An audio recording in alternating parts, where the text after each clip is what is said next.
What's going on, guys? Welcome to another Doctor Who Classic Review. Today I'm going to be reviewing the 5th Doctor Peter Davison story, The King's Demons. Now this is a short little two-part story from, I believe it's the last story of Season 20. I think the 5 Doctors comes after this from what I remember. But yeah, this is a little two-parter from the end of Season 20. The King's Demons, it's got the Master, it's got the first story for Chameleon. And yeah, it's a story that I'd never seen before, but I hadn't really heard a whole lot about it, good or bad, so I felt like it was probably going to be one of those just kind of middle-of-the-road, average sort of stories from this era. So yeah, I was somewhat looking forward to seeing what this one had in store. Anyway, this is The King's Demons by Terence Dudley. England, March 1215. King John is visiting the castle of Sir Ranulph Fitzwilliam. The arrival of the TARDIS disturbs a medieval joust, but the Doctor and his companions are proclaimed to be friendly demons by the King, who seems strangely interested in their blue engine. It soon becomes clear that neither King John or his companion, Sir Giles Estram, are who they pretend to be. One of the Doctor's oldest and deadliest enemies threatens the future of democracy on Earth, and he must be stopped. So, it's actually a fairly interesting little kind of synopsis on the back of the DVD there for this episode, and for it just being a two-parter, it really kind of gets you interested and, gets you intrigued as to what this whole story is going to be about. Anyway, let's get started with the cast. So we've got Peter Davison as the 5th Doctor, who is, he's pretty good in this one. There's not really a whole lot to say. It's not a particularly big story, but I think for what Peter Davison has here, for what the Doctor does, he's pretty good. He has some good stuff with the Master. He has some good little moments with Chameleon, finding out who he is and all that sort of stuff. And all around, some decent enough moments with the companions. I think mainly Tegan. Tegan is really the main focus companion of this story. She's kind of with the Doctor most of the time. But then Turlough has his own moments kind of off. He's not really with the Doctor and Tegan at all in this story, apart from at the start. And at the end, he kind of gets lost in between, in the middle, and is pretty much captured for the whole of this thing. So he doesn't really do a whole lot. And we'll talk about the companion straight away. Janet Fielding as Tegan Javanka. She's just kind of with the Doctor, and like I said, I guess she's kind of the main focus companion, but I'd say that neither of the companions are the main focus here. It's really the Doctor, the Master, and kind of Chameleon, Sir King John. They're the main real things here. The companions are just kind of there.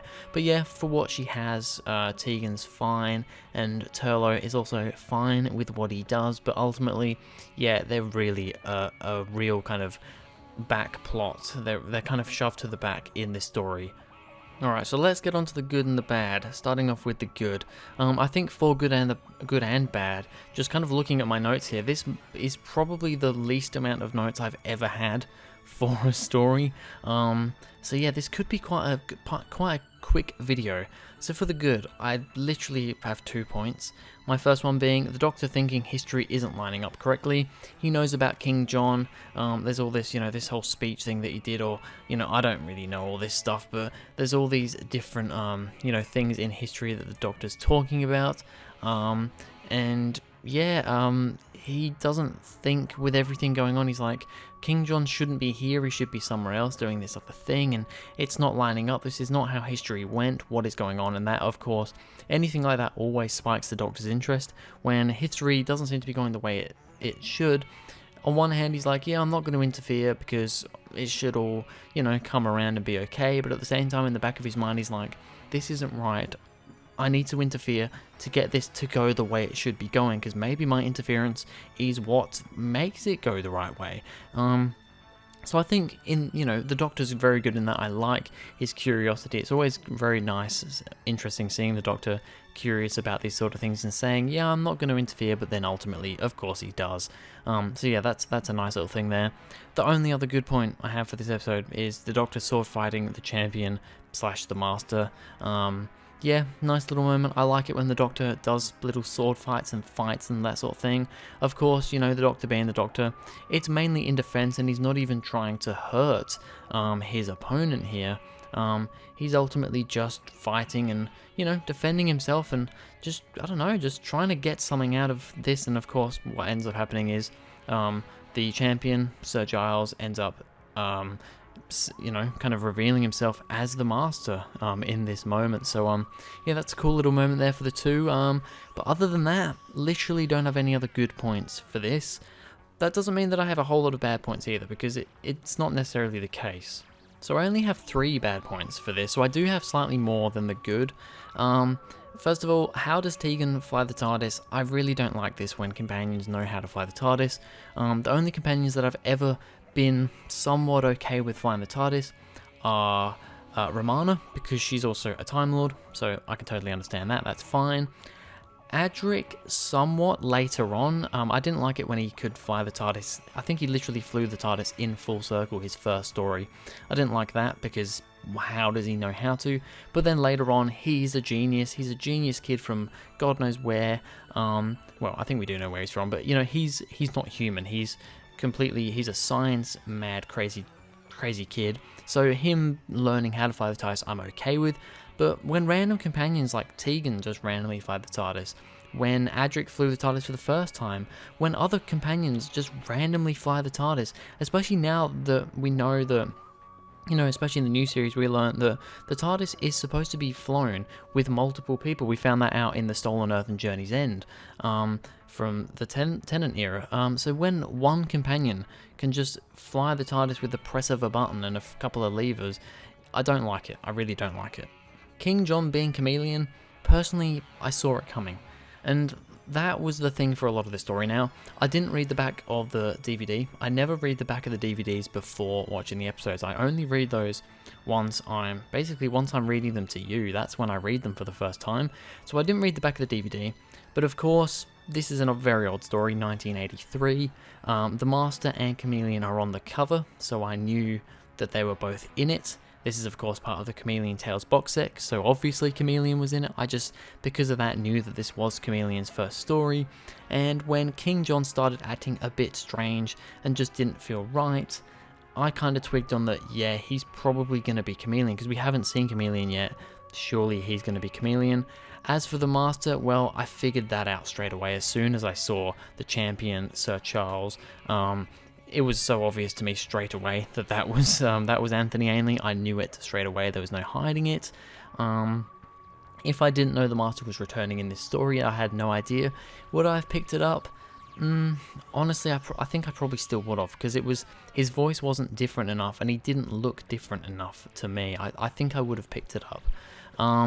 So yeah, this episode, this story, just on that point, it's a little bit predictable. I saw quite a few things coming.